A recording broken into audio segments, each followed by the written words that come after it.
In this video, we introduce RCMVis, a visual analytics system for route choice modeling. We first explain the domain analysis scenario of route choice modeling and demonstrate our system. When riders travel from an origin to a destination, they can choose various routes.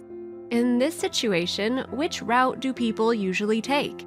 To answer this question, urban planning analysts perform an analysis called route choice modeling using the rider's actual trip records. The main idea of RCM is that the more taken routes, characteristics will be more preferred. In actual analysis scenarios, there exist many origins and destinations, and many flows between OD pairs. To understand the data, analysts explore the geographical distribution of traffic. Then they can filter out the data to get the data to be analyzed. Before modeling the data, analysts need to perform the data processing step. As you can see from this picture, each OD pair has multiple routes between origin and destination. But in most cases, there are too many routes for modeling. To pick the representative routes, routes with similar characteristics could be clustered. This process is called choice set generation. Since the results of choice set generation can vary greatly depending on the hyperparameter setting, analysts iteratively check the results of numerous settings to find well-clustered results. Choice set generation is done in every OD pair in the data, respectively. After generation, model estimation is done by fitting the model to all the route choice records. In this step, analysts decide which route attributes to be estimated using their domain knowledge. The modeling results can vary depending on this attribute selection.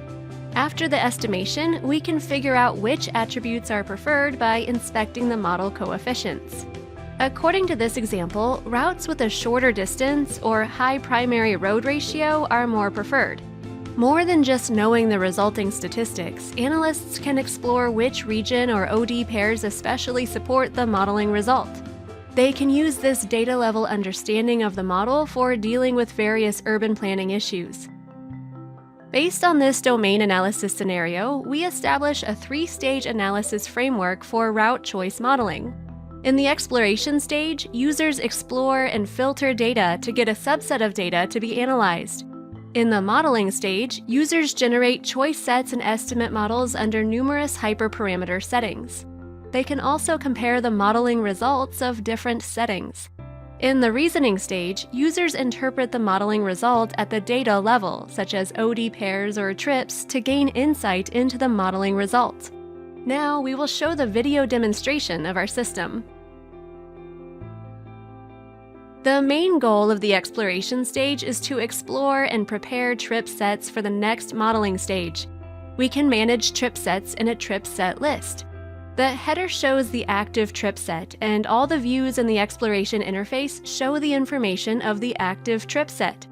In the exploration stage, we explore OD pairs, trips, and stations to understand data before modeling. The OD trip view shows departure time and attributes information. In the attribute panel, a row represents each OD pair and a column represents either an OD or route attribute. The hovered OD pair is linked with the three other views that also represent OD pairs in different aspects. The OD bubble plot represents each OD pair as a bubble. It encodes the OD pair's traffic to the area of the bubble. Users can map two OD attributes to the X and Y axes using the two drop-down lists. In the map view, each OD pair is represented as a curve between two stations. The station view visualizes each station as a row in the table-based interface. A horizontal bar at the center of the row represents the total traffic of a station. On the right and left, there are columns showing inflow and outflow OD pairs of a station. We call these OD bars. The OD bars share the same color and thickness with the corresponding curve of the map view. To analyze the route choice behavior of riders using bicycles for commuting, we apply three filtering conditions on the OD trip view to derive the active trip set comprised of weekdays, AM and PM peaks, and short-distance trips.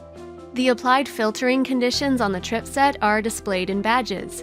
To understand the geographical distribution of traffic, we are going to locate heavy traffic regions on the map view. To make the suppressed OD pairs and stations visible, we adjust the traffic max value on the map panels. Then we define a new station type consisting of a predefined station group called near subway. The near subway type stations are represented as cross symbols. There are two prominent areas with high traffic, Area H and Area Y. In Area H, the traffic flows from surrounding areas are highly concentrated on the specific near subway type station. Unlike Area H, Area Y has noticeable flows between several stations near the subway in the outer areas and the center, where many companies are located. There are 3 stations with relatively high traffic among the near subway type stations in Area Y. To investigate the OD pairs associated with these stations, we click on them to highlight the corresponding rows in the station view. In the station view, we can identify that these stations' outflow traffic is higher than inflow traffic. It implies that riders tend to rent bicycles near the subway and travel to their destination. We can color OD bars with their origin or destination station type color. Before modeling, we can hypothesize about route choice behavior by checking the distribution of route attributes. In the OD bubble plot, the total mean of non-parametric skew for route distance is about 0.23. It means that route choices were biased toward routes with relatively short distances. From this, we can expect modeling results showing riders prefer short routes. Unlike route distance, bike lane ratio shows relatively low skewness. For further analysis, we will filter out OD pairs with routes that lack diversity in bike lane ratio. This can be done by applying OD trip range condition. Now, only the OD pairs that have both routes with low and high bike lane ratios are left. The result is slightly larger than before, but not very impressive. But we can discover an interesting high traffic OD pair that is positively skewed, unlike the mean skewness value. It means that route choices in this OD pair are skewed on routes with relatively low bike lane ratios. We can click on this OD pair to open the route view. It shows the details of all routes taken between a particular OD pair. The route map shows all routes of the target OD pair on a map, while the route heat map shows route attributes as a heat map, and each column represents a route. We sort the routes by bike lane ratio. After that, we can find out that routes with low bike lane ratios have high residential road ratios. In this city, bike lanes are mainly installed on primary or secondary roads.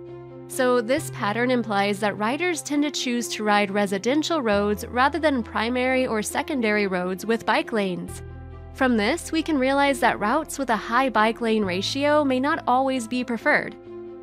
So far, we have investigated the geographical distribution of traffic and the distribution of route attributes to understand the data. Now we will move on to the modeling stage and start modeling this active trip set. In the modeling stage, we can fit a route choice model to the active trip set. There are 2 main procedures called choice set generation and model estimation. We use k-medoids clustering to generate a choice set for each OD pair. In the configuration view, we can specify hyperparameters such as distance between routes and the number of representative routes in a choice set k. We will compare the effectiveness of overlap distances with attribute distances. In the clustering instance table, the mean silhouette scores of results including overlap distances are lower than the results only with attribute distances. And the scores with the bounded type K are relatively higher than those with the fixed type K. Next, we will pick the sets of model attributes to be estimated for the model estimation step. The model scatter plot shows the modeling results as points. We call this single modeling result a model instance. It seems that there is a correlation between the mean silhouette score and the rho squared bar, which is the goodness of fit index of model instances. We can brush on the instances to see the details in the model instance table. The model instance table allows us to hide, sort, or group instances. In this case, the coefficients of bike lane ratio and the number of traffic lights are significantly estimated only when primary and secondary road ratio are not included in the model attribute set. The coefficients of max and average upslope are similarly estimated that they are all negative and statistically significant. Based on these results, we estimate models with an additional set of model attributes. Among them, we will click on an Inspect icon to decide the active model instance to be analyzed in the reasoning stage. In the reasoning stage, we can explore the active model instance with the same interface in the exploration stage. But unlike the exploration stage, there is a model view at the top showing the other model instances and allowing us to convert the active model instance. Before analyzing, we will refine the model instance in terms of rho squared bar. In the OD bubble plot, we will exclude some OD pairs with the low silhouette score and the low overall mean estimation contribution score. We can fine-tune the range by referring to the expected rho squared bar. The filtering conditions for the brushed range can be exported to the OD trip view. After filtering and re-estimation, the refined model instance with better rho squared bar appears in the model view. Now let's analyze the refined model instance. The estimated coefficient of route distance is negative and significant. It means that riders tend to prefer short distance routes. To explore the data supporting this result, we will inspect OD pairs with high estimation contribution score for route distance. It means that we will only see the OD pairs having many trips taking relatively short distance routes. This can be done by selectively brushing OD pairs in the OD bubble plot. Let's see the station with the highest traffic. This station is located in the university area. From this, we can infer that many students move from the university to the subway stations by taking short routes. Next, we will move on to Area Y, and still we can see the riding patterns from the outer area to the center.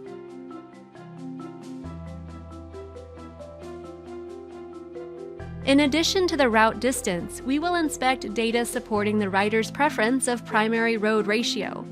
The coefficient tells us that riders tend to prefer primary roads. At this time, we will use the road heat map to see the road level traffic. There are some road segments with high traffic in Area Y. It means that many riders who prefer primary roads take these road segments. From this, we can infer that many commuters move from the subway station to the central business zone by mainly taking primary roads. As mentioned before, bike lanes can be installed on primary roads for the convenience of riding. So let's make bike lanes visible. We can see that bike lanes are not yet installed on the segments with high traffic. This finding will be helpful to policymakers in charge of the bike lane installation. We can compare the modeling results of multiple trip sets. In the trip set list, we will create and manage 2 trip sets. In the modeling stage, we perform modeling using the hyperparameters used in the previous analysis.